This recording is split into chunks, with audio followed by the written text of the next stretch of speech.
എടപ്പാൾ നടക്കാവ് ഭാരതീയ വിദ്യാഭവൻ സ്കൂളിന് സമീപത്ത് സുരക്ഷാ മതിൽ തകർന്നു വീണ സംഭവം. സ്കൂൾ പരിസരത്ത് MES സിവിൽ എഞ്ചിനീയറിംഗ് വിഭാഗം തലവന്റെ നേതൃത്വത്തിൽ വിവിധ പരിശോധനകൾ നടത്തി.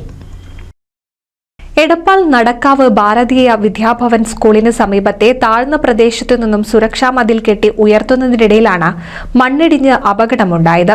ഇതിന്റെ അടിസ്ഥാനത്തിൽ MES സിവിൽ എഞ്ചിനീയറിംഗ് വിഭാഗം തലവൻ ഡോക്ടർ സെയ്ദ് ജലാലുദ്ദീൻ ഷായുടെ നേതൃത്വത്തിൽ വിവിധ സുരക്ഷാ പരിശോധനകൾ നടത്തി. സോയിൽ ടെസ്റ്റും ബോറിംഗ് ടെസ്റ്റും നടത്തി സ്ഥലത്തിന്റെ ഉറപ്പ് സ്ഥിരീകരിച്ചു. ഗേറ്റിന് സമീപത്തും സെന്റർ ഭാഗത്തും മണ്ണിടിഞ്ഞ ഭാഗത്തോട് ചേർന്ന സ്ഥലത്തുമാണ് ബോറിംഗ് ടെസ്റ്റ് നടത്തി സ്ഥലത്തിന്റെ കാര്യക്ഷമത പരിശോധിച്ചത്.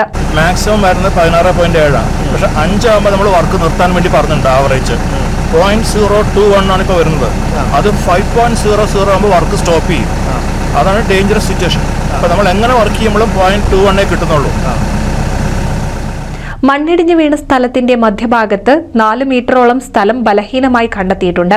ഈ സ്ഥലം തട്ടിനിരത്തിയ ശേഷം സുരക്ഷാ മതിൽ പണിതുയർത്താൻ കഴിയുമെന്ന് ഡോക്ടർ സെയ്ദ് ജലാലുദ്ദീൻ ഷാ സ്ഥിരീകരിച്ചു. ഇതാണ് സ്കൂൾ ബിൽഡിംഗിന്റെ അറ്റം. ഈ ഇത്രയും പോർഷനാണ് നമ്മൾ റീറ്റെയിനിങ് വാൾ കെട്ടുന്നത്. അതിൻ്റെ ഏകദേശം മിഡിൽ പോർഷൻ ഈ ഗ്രീനിൽ മാർക്ക് ചെയ്തേക്കുന്ന ഈ പോർഷനിലാണ് ഈ സ്ലോപ്പ് ഫെയിലിയർ സംഭവിച്ചേക്കുന്നത്. അപ്പോൾ ഇവിടുത്തെ സോയിലിനാണ് കുറച്ച് കുഴപ്പമുണ്ടായത്. അപ്പോൾ നമ്മൾ ഇവിടെയും ബോർ ചെയ്തു. പിന്നെ സ്കൂളിൻ്റെ ഈ സൈഡ് സ്ട്രോങ് ആണോ എന്ന് അറിയാൻ വേണ്ടിയിട്ട് നമ്മൾ അവിടെയും ബോർ ചെയ്തിട്ടുണ്ട്. പിന്നെ ഇതിൻ്റെ ഈ സൈഡിൽ നമ്മൾ ബോർ ചെയ്തു. അപ്പോൾ ഈ സെൻറ്റർ പോയിന്റിൽ ബോർ ചെയ്തതിൻ്റെ റിസൾട്ട് നോക്കിയപ്പോഴാണ് ഇതിൻ്റെ ടോപ്പ് 4 മീറ്റർ കുറച്ച് വീക്കാണ്. ആ ടോപ്പ് 4 മീറ്റേഴ്സ് വീക്ക് ആയതുകൊണ്ട് അതിനെ നമ്മളൊന്ന് ടോപ്പിൽ ഇത് കളയാന്നുള്ളതാണ്. താഴോട്ടൊന്ന് തട്ടിക്കഴിഞ്ഞാൽ അത് ആ വീക്ക് പോർഷൻ പിന്നെ ഒരു ഇടിയാണ്ടൊരു സാധ്യത ഉണ്ടാവില്ല. അപ്പോൾ നമ്മളത് നമുക്കൊരു റിസ്ക് ഒഴിവായി കിട്ടും. ആ റിസ്ക് ഒഴിവാക്കാന്നുള്ളത് നമ്മുടെ ആവശ്യമാണ്. പിന്നെ താഴെ റീറ്റെയിനിങ് വാൾ കെട്ടാന്നുള്ളതാണ് ഇതിൻ്റെ ഒരു സൊല്യൂഷൻ.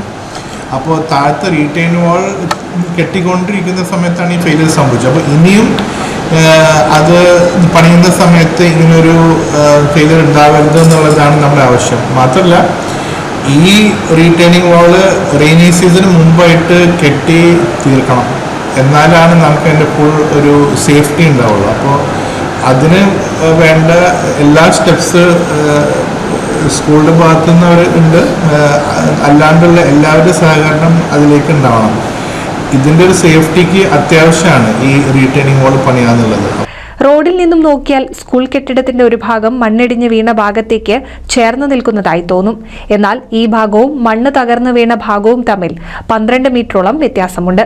ഈ ഭാഗവും ഉറപ്പുള്ളതാണെന്നും സ്കൂൾ കെട്ടിടത്തിന് യാതൊരുവിധ സുരക്ഷാ പ്രശ്നങ്ങളില്ലെന്നും അദ്ദേഹം സ്ഥിരീകരിച്ചു.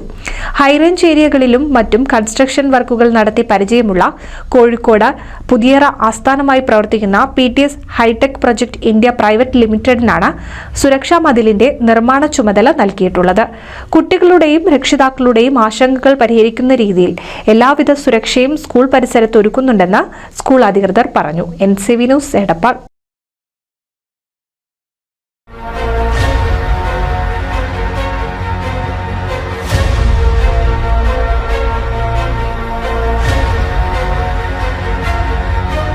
Calicut Notebook Restaurant, the fusion experience with a slice of Malabar. Forum Center Mall, Edappal, Malappuram. We are also at Abu Dhabi, Dubai, Sharjah, Ajman, Qatar and Kochi.